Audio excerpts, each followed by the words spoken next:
जी, good afternoon बच्चों। How are you बेटा, कैसे हो? अच्छा, एंजॉयिंग योर लाइफ। ठीक है, पढ़ भी रहे हो और एंजॉय भी कर रहे हो साइड बाय साइड। बेटा आज हम till now we have done two chapters, power sharing and federalism. So these chapters they are related, inter related, आपस में कुछ कुछ चीज़ें कॉमन थी, तो मैंने इसलिए वो दोनों इकट्ठे करा दिए। सो टुडे बेटा we are going to start resources and development of geography. सबसे पहले मैं आपको बेटा resources and development, how these two words जो हमारे चैप्टर का नाम है कैसे रिलेटेड है। देखो, कॉपी पेन लेके बैठो बेटा, मैं बार बार आपको बोलती हूँ। देखो, रिसोर्सेज एंड डेवलपमेंट कि that means how resources lead to development of a country. किस तरह रिसोर्सेज जो हैं वो लीड करते हैं डेवलपमेंट ऑफ अ कंट्री। ठीक है, तो दैट मीन्स कि अगर कंट्री के पास ज़्यादा रिसोर्सेज हैं बेटा, ऑब्वियस है वो कंट्री रिच होगी, डेवलप्ड होगी, इजंट इट? वहाँ लिविंग स्टैंडर्ड हाई होगा, पर कैपिटा इनकम हाई होगी, नेशनल इनकम हाई होगी। अगर जिस कंट्री के पास एनफ रिसोर्सेज हैं, सफिशेंट रिसोर्सेज हैं, और जिस कंट्री के पास थोड़े कम है, they lack behind in development. ठीक है बेटा, अब NCERT first page, can you identify and name the various items use in making life comfortable in our villages and towns. क्या चीज़ें हैं जो हमें हेल्प करती हैं to live comfortable lifes? Everything available in our environment which can be used to satisfy our needs provided it is technologically accessible, economically feasible and culturally acceptable can be termed as resource. यहाँ वो बता रहा है what is a resource। बेटा अब नीचे ये जो ट्रायंगल दिया ना, देखो हमारे पास नेचुरल रिसोर्सेज हैं, ये अपने ब्लैक हो जाता, हमारे पास जो रिसोर्सेज हैं नेचुरल रिसोर्सेज हैं। ठीक है, अब जैसे फॉर एग्जांपल मैं आपको एक एग्जांपल देती हूँ लैंड का बेटा, लैंड का। अब लैंड है, पड़ा हुआ है, अब इतना वर्ल्ड में जो भी हमारा जोग्राफिकल एरिया इंडिया का है या वर्ल्ड का है, वी हैव लैंड हमारे पास। तो लैंड को हमने यूटिलाइज किया है ना बेटा। अगर हमारे पास टेक्नोलॉजी ना होती, ह्यूमन रिसोर्सेज ना होते, तो फिर हम कैसे इस हमारे पास ये जो लैंड था इसका यूटिलाइज करते? तो human beings with the help of technology, देखो बेटा, they have interacted with nature. Nature के जो हमारे पास रिसोर्सेज थे उन्होंने इंटरेक्ट किया with the help of technology. कैसे इस्तेमाल की? पढ़े लिखे हैं, दे आर एजुकेटेड, एंड उसके बाद दे क्रिएटेड इंस्टीट्यूशंस। उन्होंने इंस्टीट्यूशंस क्रिएट किए which lead to the development of a country. So process of transformation of things available in our environment involves an interactive relationship between nature, technology.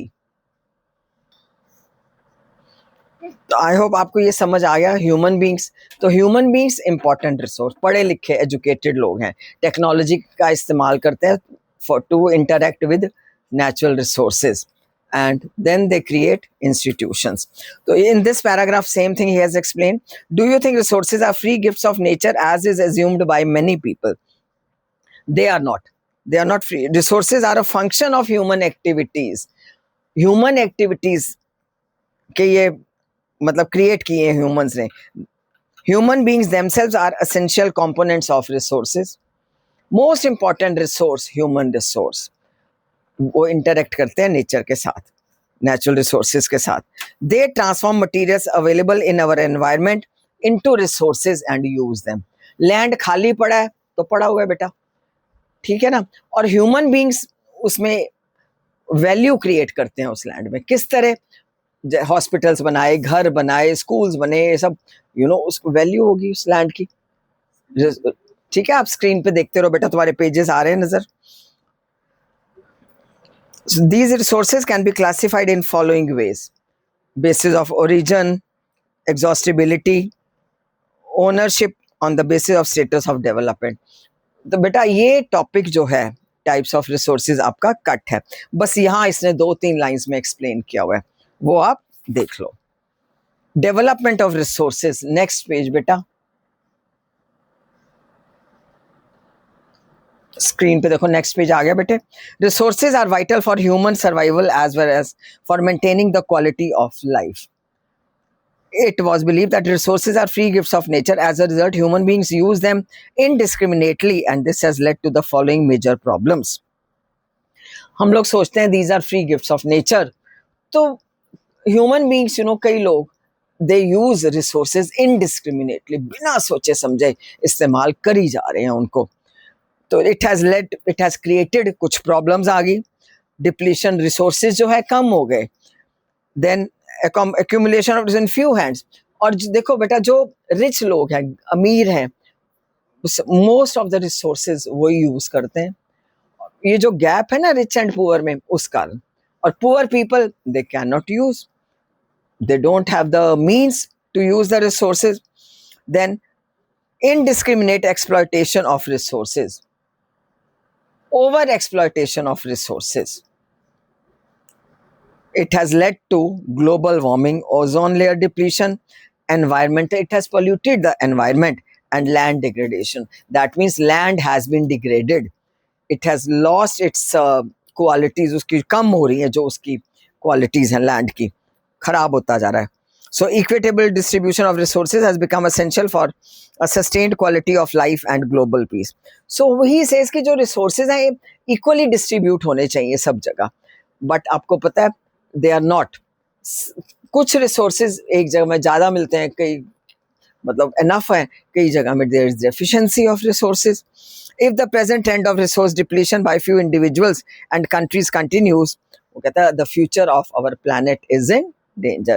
अगर ये over utilization and over exploitation, learn these two words, over exploitation, ठीक है बेटा, and over utilization. ध्यान से सुनो बेटा, आपको सब समझ आएगा. वेरी इजी चैप्टर, बहुत इजी चैप्टर है बेटा, easiest most I'll say. तुम्हारे पूरे सिलेबस में से सबसे ज्यादा इजी चैप्टर है. सो रिसोर्स, उसके लिए हमें क्या करना चाहिए? रिसोर्स प्लानिंग, कि हमें प्लान आउट करना चाहिए. गवर्नमेंट प्लान्स बनाए, पॉलिसीज बनाए, how to use the resources. तो ये अब है, देखो बेटा इटैलिक्स में सस्टेनेबल डेवलपमेंट देख रहे हो. ये बेटा 2 मार्क्स में भी आ सकता है, 3 मार्क्स में भी साथ कुछ और पूछ लेंगे इसके.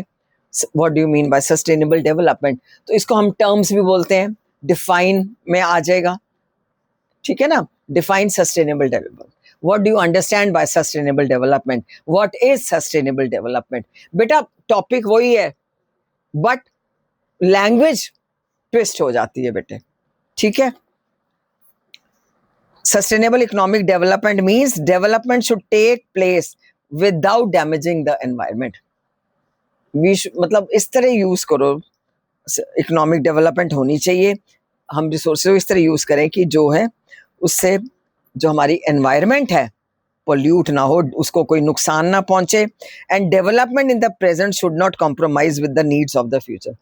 हम एट प्रेजेंट हम अपनी डेवलपमेंट के बारे में सोच रहे हैं, ठीक है, सोचना है, बट उसके साथ साथ वी शुड नॉट फॉरगेट कि आने वाली जो जनरेशंस हैं उनके लिए भी हमने ये सब बचा के रखने हैं रिसोर्सेज, ठीक है.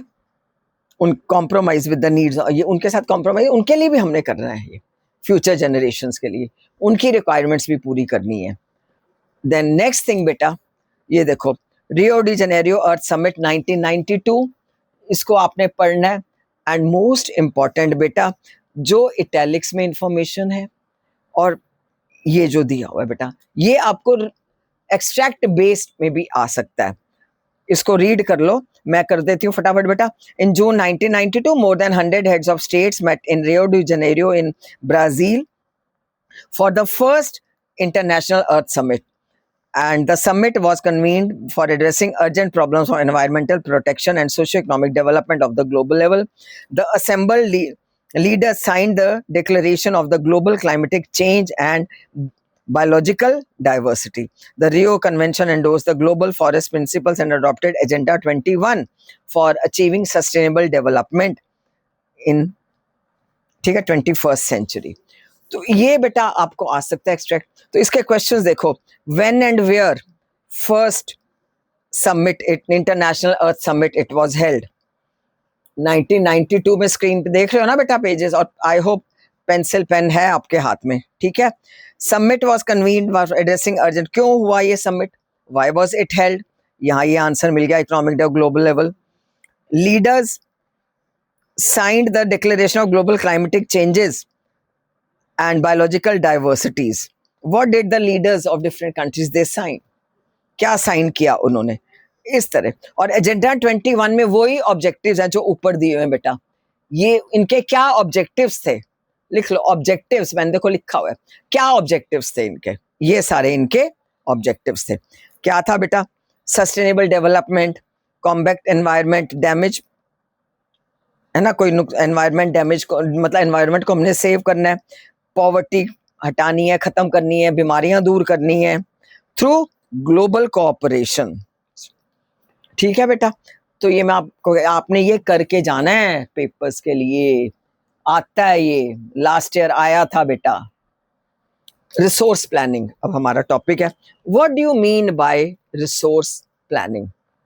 That means we should plan out कि हमने किस तरह रिसोर्सेज यूज कर रहे हैं, जुडिशियस मैनर में, सोच समझ के प्लानिंग करके we have to use the resources. Resource planning हमें करनी पड़ेगी, ठीक है बेटा। अब तो ये इसमें वही है कि कुछ रिसोर्सेज किसी एरिया में, किसी स्टेट में अवेलेबल है, कुछ में there is deficiency. There are some reasons which can be considered self sufficient in terms of availability of resources, and there are some regions which have acute shortage of some resources, ठीक है बेटा, कहीं बहुत ज्यादा है, कहीं बहुत कम है। नेक्स्ट पेज बेटा,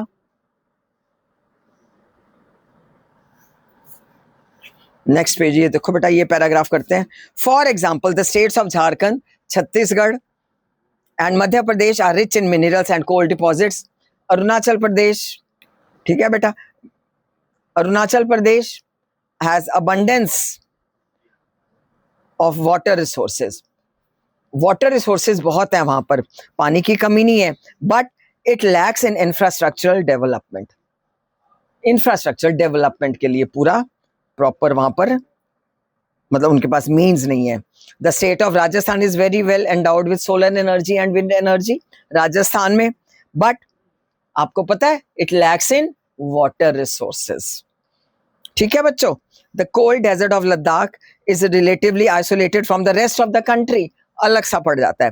it has very rich cultural heritage है हमारा बेटा। What is heritage? It is the gift of our predecessors, जो हमारे पूर्वज थे, हमारे पूर्वज, उनकी गिफ्ट है, उनकी मेहनत है ये हेरिटेज जो हमें सब मिला हुआ है, ठीक है। It is different, so infrastructure and some vital minerals. It is deficient in water, Ladakh की बात कर रहा है बेटा। So this calls for balance resource planning at the national, state, regional and local levels. So किस तरह हम रिसोर्स प्लानिंग कर सकते हैं बेटा? यहाँ से भी, इस पैराग्राफ के बीच में से भी क्वेश्चंस आ सकते हैं कि which state is rich in which resource या डेफिशिएंट। ओके बेटा, I hope you must have understood. Okay, bye. Subscribe करिए बेटा मेरे चैनल को प्लीज, अगर आपने और अच्छे अच्छे लेक्चर्स लेने हैं, सुनने हैं।